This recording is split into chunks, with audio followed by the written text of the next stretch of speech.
ভাবতেই কেমন যেন অবাক লাগে। যে মেয়েটি একটা সময় রান্না বলে রান্না কি জিনিস কিছুই বুঝতো না বা জানতো না, এমন মানুষ মানে পরিবারে এমন মানুষের কাছে না সে কথা শুনেছে তার দিন যেত চোখের জল ফেলে, সেই মানুষ আজকে তোমাদের সাথে দারুণ দারুণ রান্নার রেসিপি শেয়ার করছে। গুড মর্নিং সবাই, কেমন আছো? আশা করি সবাই খুব খুব ভালো আছো। আমিও ভালো আছি। আমি রুমা, আমার স্বপ্ন ব্লগ চ্যানেলে তোমাদের আরও একবার স্বাগত জানিয়ে আজকে একটা দারুণ একটা রেসিপি তোমাদের সাথে শেয়ার করবো বলে চলে এলাম। তো আমি ডেলি তোমাদের সাথে ব্লগ ভিডিও শেয়ার করতে পারছি না, তো সেই জন্য দুঃখিত। কারণ কি বলো তো, আমার মানে সেই ভিডিও বানানোর মতন মানে জিনিসপত্র কিছুই আপাতত এখন নেই। তো সেই জন্য আমি নিজে ক্যামেরা করে করে ভিডিও করা সম্ভব হয়ে উঠছে না। একা হাতে ক্যামেরা করবো না ভিডিও বানাবো বলো।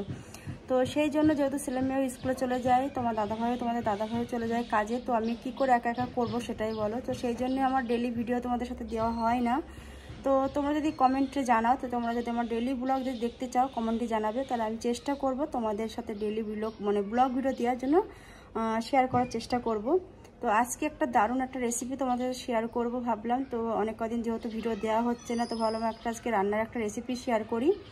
তো চলো কি বানাচ্ছি সেটা তোমাদেরকে পরে বানাবো। আর বানাতে আমার কি মশলাপাতির প্রয়োজন লাগছে, কি বানাচ্ছি সেটা তো তোমাদেরকে দেখাবোই।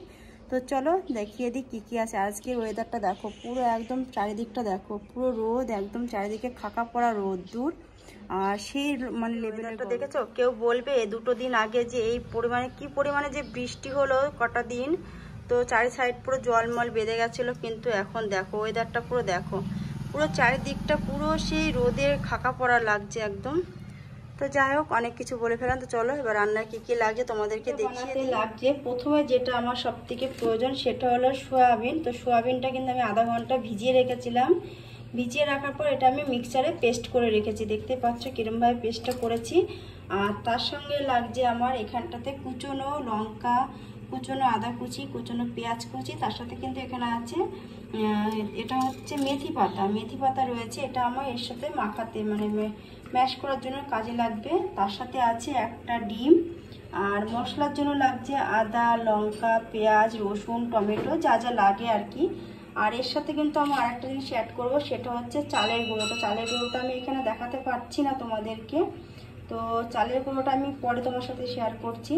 আর এর মধ্যে আমি চালের গুঁড়োটা অ্যাড করবো। তোমরা চাইলে কিন্তু এর মধ্যে বেসনও দিতে পারো, বেসন, সুজি। তো আমার কাছে আপাতত যেটুকু আছে সেটুকু দিয়ে এখন বানাবো। তো এটা ধরো আমি এখন মাখাবো কিভাবে। তো চলো ভিডিওটা দেখতে থাকো পুরো, তাহলে অবশ্যই বুঝতে পারবে। কেউ ভিডিওটা স্কিপ করো না, তাহলে কিন্তু তোমরা বুঝতে পারবে না। তো চলো আগে কিভাবে আমি ম্যাশ করছি সেটা দেখে। এদিকে আমি সয়াবিনটা নিয়ে নিয়েছি, তোমাদেরকে দেখিয়ে দিই। দেখো আমি কিন্তু এইভাবে কিন্তু পেস্ট করেছি, বেশি খুব একটা যে মিহি করেছি তাও না, কিন্তু এই যে এরকমই রয়েছে। তো এর মধ্যে আবার আমি এক এক করে সব কিছু মিশিয়ে দেব।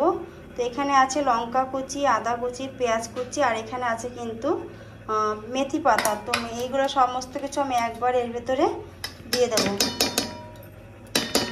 যেহেতু আমি একা একা ক্যামেরা করে ভিডিও করছি, তো হয়তো একটু অসুবিধা হবে। তো তোমরা সবাই একটু কষ্ট করে প্লিজ সবাই একটু দেখে নিও। তো ওটা দিয়ে দিলাম।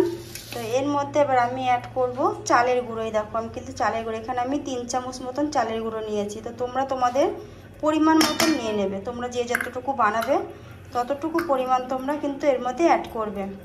আর আমি এর ভেতরে অ্যাড করে দিচ্ছি এই যে একটা ডিম। আমি এখানে একটা ডিম ব্যবহার করছি, তোমরা চাইলে পরে এখানে কিন্তু 2টো ডিমও ব্যবহার করতে পারো। আর এর ভেতরে আমি দিয়ে দেব সামান্য একটুখানি হলুদ গুঁড়ো, আর দিয়ে দেব কিছুটা লবণ।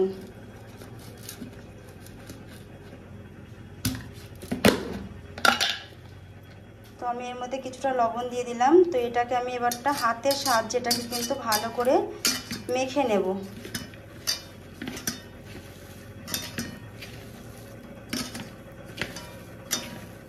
কিন্তু মাখানো হয়ে গেছে। তো পরে আমি কিন্তু এর মধ্যে কিছুটা বেসন অ্যাড করেছি। এই দেখো বেসন দেবে, তোমরাও বেসন দেবে। বেসন হচ্ছে কিনা আমি যেহেতু চালের গুঁড়ো অল্প পরিমাণ দিয়েছি, তো তার জন্য আমি বেসন দিলাম। আর এর মধ্যে আমি কিছুটা তেল দিয়ে দেবো এবারটা। তো যেহেতু আমরা সাদা তেলটা খাই, তো সেজন্য সাদা তেলটা দিচ্ছি। তোমরা কিন্তু এর ভিতরে সর্ষের তেল দিতে পারো। তো তেলটা দিয়ে আমি কিছুটা সময় এবার মাখিয়ে রেখে দেবো, তারপরে কিন্তু এটা আমি ভাজবো। তো চলো আমি পুরোটা মাখিয়ে এটা কিছুটা সময় ঢাকা দিয়ে রেখে দিই। হ্যালো বন্ধুরা, তো দেখো আমি কিন্তু এইগুলো কিরকম করে বানিয়ে নিচ্ছি দেখো। তো আমি হাতের সাহায্যে গোল গোল করে এরকম চাপটা করে করে এরকমভাবে তৈরি করে নিচ্ছি যাতে আমার ভাজতে সুবিধা হয়। তো আমি এইভাবেই করে নিচ্ছি, তারপরে আমি ঝটপট করে ভেজে নেব। তো সবকটা আমি এইভাবে করে নিই আগে। তো পুরো সন্দেশের মতন লাগছে দেখতে মনে হচ্ছে। আমার সবগুলো বানানো হয়ে গেছে, দেখতে পাচ্ছ কেমন করে বানিয়ে নিয়েছি, পুরো গোল গোল শেপ করে তৈরি করে নিয়েছি। তাই একবারে কি বলো তো, এইভাবে করে নিলে না প্রত্যেকটা তোমার সমান হবে।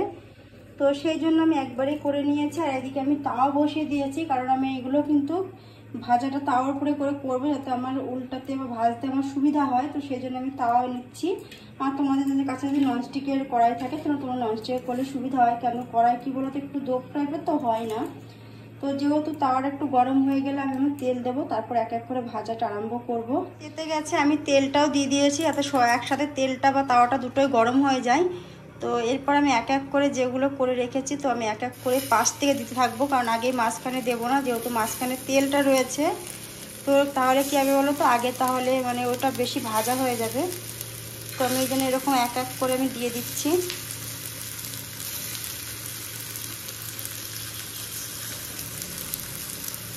তো চলো আমি এগুলো আগে ভালো করে সব এক এক করে দিয়েছি। আমি কিন্তু সবগুলো একবারেই দিয়ে দিয়েছি। আর যেগুলো ভাজা হয়ে যাচ্ছে এই যে আমি এক এক করে ওরকম করে উল্টিয়ে দেব।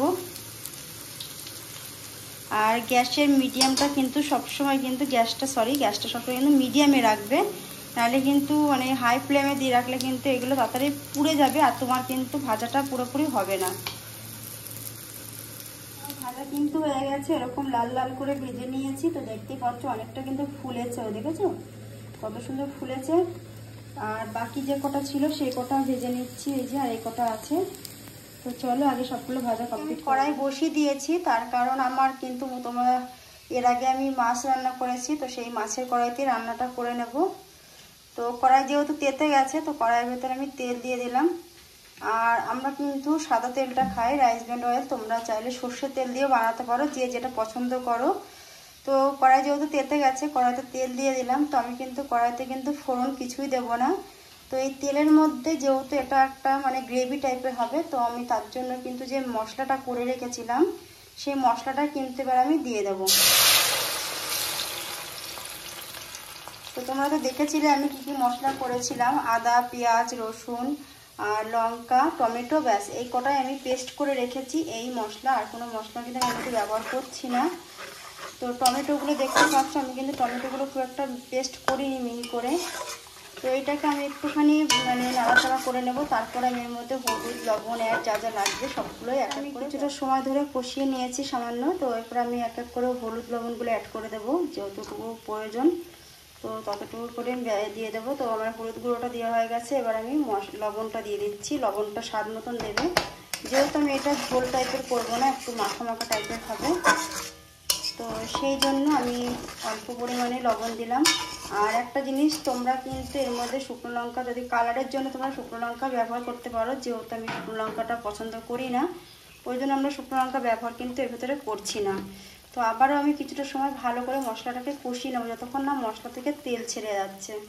তো চলো ভালো করে আগে মশলাটাকে আমি পুরো মশলা থেকে কিন্তু তেল ছেড়ে গেছে, দেখতেই পাচ্ছ এই সাইড দিয়ে পুরো মশলার থেকে তেল ছেড়ে গেছে। তো এবার আমি এর মধ্যে কিছুটা যে পাতা দেবো, মেথি পাতা দিয়ে দিচ্ছি হাতে একটুখানি ডোল এরকম করে।